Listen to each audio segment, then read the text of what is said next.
এই শাড়িটা একদম লাইট ওয়েট, 200 থেকে 215-20 গ্রামের মতো ওজন হবে।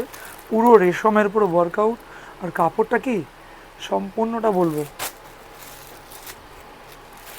দেখা হোক শাড়িটা। এই হচ্ছে কোয়ালিটি।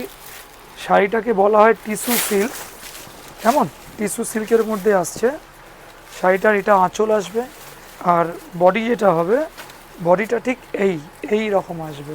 এই আমাদের দর্শক বন্ধুদের দেখাও বডিটা কি হবে। পুরো সুতোর কাজ, কিন্তু এগুলো কোনো প্রিন্টিং নয়। এই যে ভালো করে উল্টো দিক করে দেখিয়ে দিতে, কাজ দেখেছেন কত সূক্ষ্ম। সামনে পেছন বোঝা যাচ্ছে না কোনটা পেছনে কোনটা সামনে, এতটাই সূক্ষ্ম কাজ একদম পুরোটা।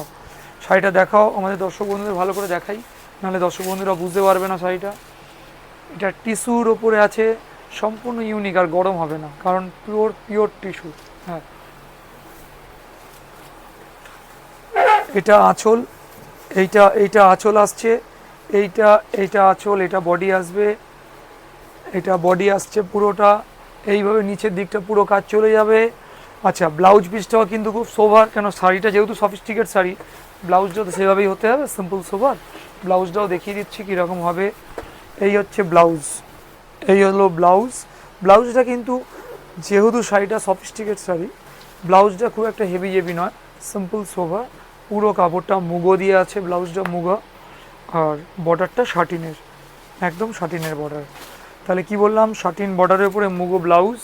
আর বডিটা সম্পূর্ণটা আপনার ওয়ার্কআউট করা থাকবে, একদম এইভাবে পুরো ওয়ার্ক থাকবে। এই আমি হাত দিয়ে দেখিয়ে দিচ্ছি শাড়িটা, একদম এরকম ওয়ার্ক থাকবে।